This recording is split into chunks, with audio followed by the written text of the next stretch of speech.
Starting a business from scratch can sound totally overwhelming, and trust me, I understand.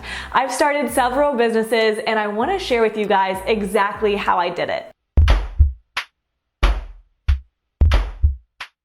Hi beautiful people, it's Courtney, and today I'm kicking off the first part of my 3, possibly 4-part series teaching you all how to start an online business from scratch. So for this series, you could follow along with me, you could take notes. I'm gonna be starting a brand new business from scratch and taking you along every step of the way so you could see exactly what I'm doing and how I do it. Today's video is part 1 of the series, so today we're gonna be going through how to source your product and come up with a product idea, naming your product, making sure it's not trademarks, and whether or not you should start an LLC, securing all your social media handles and domain name for your website, along with dealing with issues you might run into. Let's get started with the fun part, which is sourcing our products and deciding what we're gonna sell. So maybe you've had an idea in your head for a really long time of what you want your product to be. Maybe you even have prototypes made up, or maybe you just have no idea and you just wanna find a cool product to sell it. For the purpose of this video, I wanna show you don't have to have thousands of dollars to start a business. You obviously will need some upfront investment, but we're gonna try to keep this video under $500.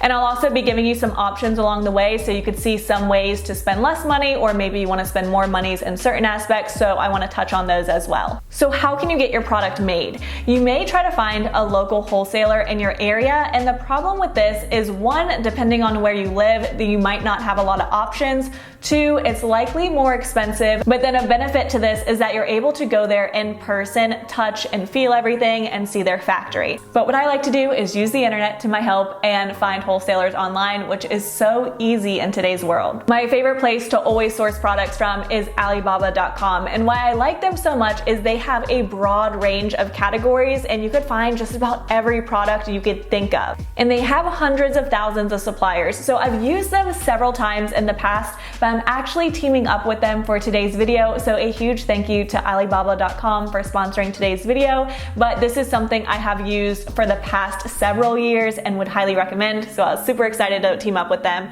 But let me show you guys how I would source a product. So since I have no idea what I want to sell, I'm going to start browsing around, but if you do, I would highly recommend just starting off with the search of a general category that you want to sell in. But to keep prices low, a few things you should look for is 1, a small and lightweight item, because it's going to be more affordable to ship. Okay, so let's start browsing and see what we can find. So you want to look in categories that you know people are going to want to spend money on. One particular category is pets. People like to spend money on their pets, so let's see if we could find just a cool sample product to show you guys something I might possibly pick. Here's a product that I saw similar on Facebook recently advertised, and I was like, oh, that's a super good idea. And this is a cat bed, but it has a little cover where they could crawl inside, so I thought it was cute and different. You can see they have some different options here. It's literally like a cat bed. Here's a different one right here.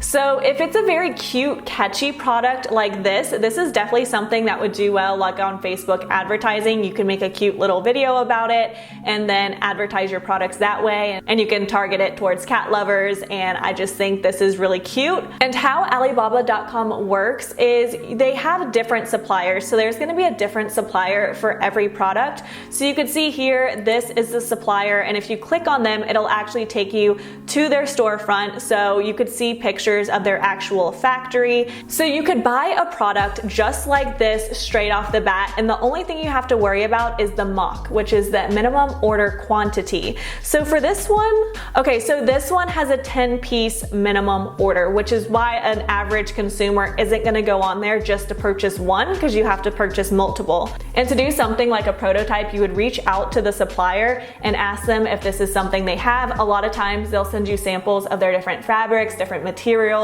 different options. And even if you wanted this basic product right here, you can see you could actually get it customized with your logo on the product. You could get customized packaging or graphic customization. The only problem is you have to have a minimum order quantity of 500 pieces.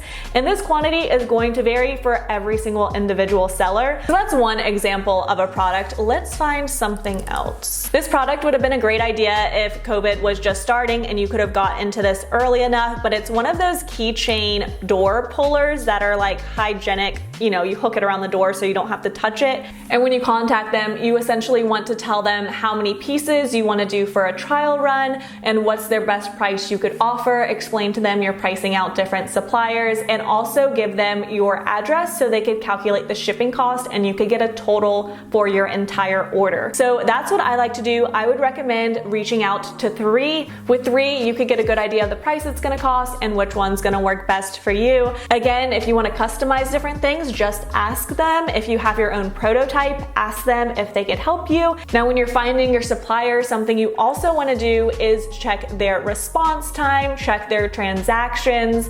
You could see all their history over here. They're a verified supplier. And what I love about Alibaba.com is because there are so many different suppliers, they do offer trade assurance, which basically protects your order, protects your money, make sure that you're getting what you ordered. And if you don't, they help you resolve everything. I want to show you a few examples of conversations I've had with suppliers, and I've sourced a lot of products in the past for my slime business, so I would get a lot of slime supplies from there. So for example, I was looking at these Binsu beads here. I was interested in ordering 25 500 gram bags. So I reached out to them, let them know that I'm doing kind of a test run and I'm looking at a few different suppliers. I asked if they could provide their best prices, and I asked if they could break it down based on cost per bag and shipping costs to North Carolina.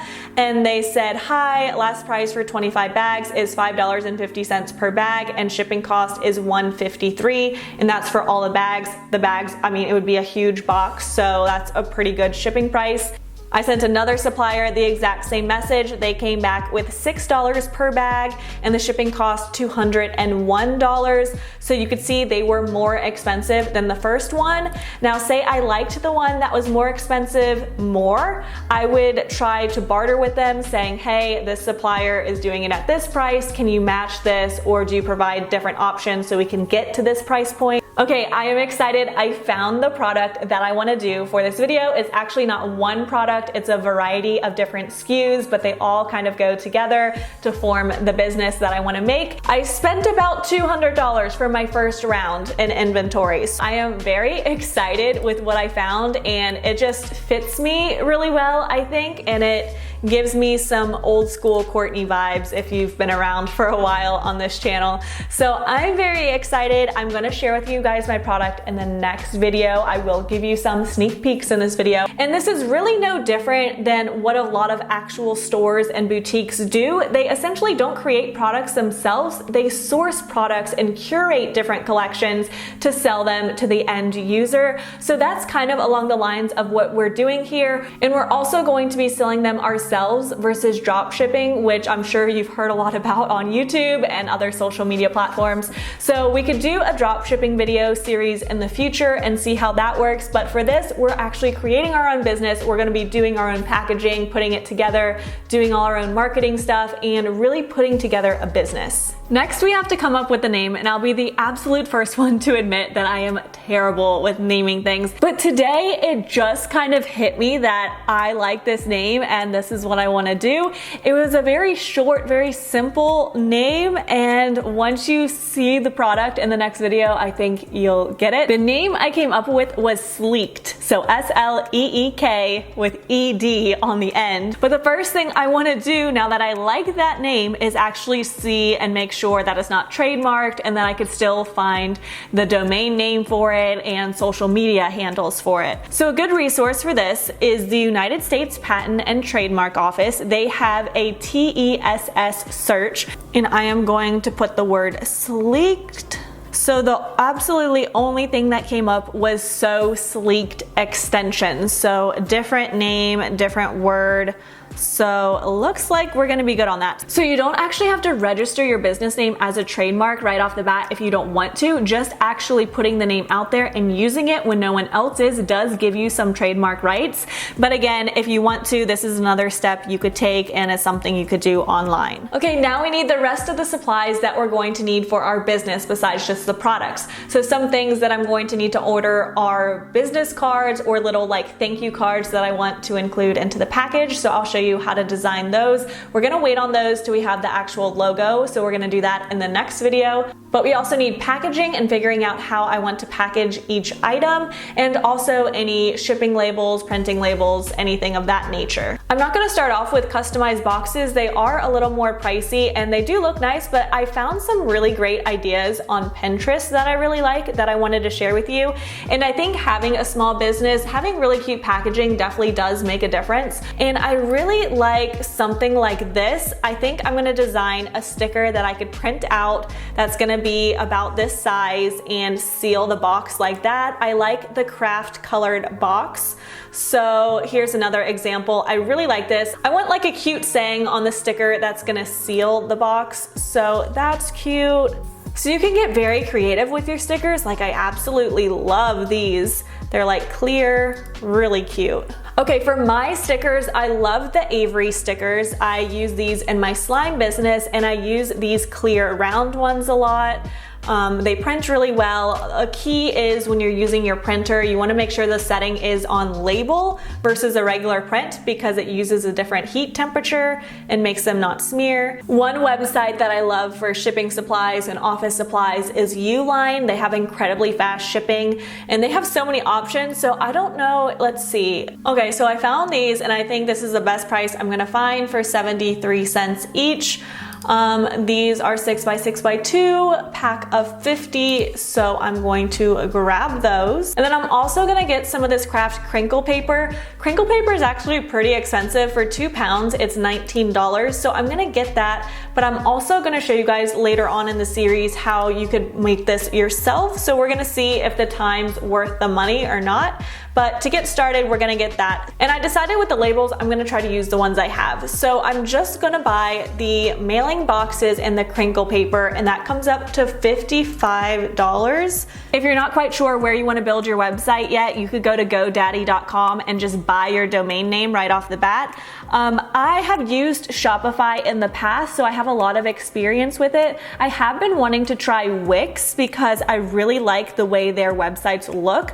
So I'm really curious to see how it works. So I thought for this, I would try out Wix so that way I could give you a good comparison between the two. Cost-wise, they're about the same. Wix is, I think, $23. Shopify is about $29 for a business online seller website. Okay, this is interesting. I went to Wix.com to look for the domain name and see if it was taken, and sleeked.com is actually a premium domain, meaning it gets a lot of search terms and things like that. So it cost $850 to buy that domain, but you could change the ending. So I tried sleeked.co and it's available. And when you buy a domain, it's good for 1 year. All right, I just bought sleeked.co for $11.99, and I feel like a domain is something that you have to have because it just doesn't look professional without a domain name.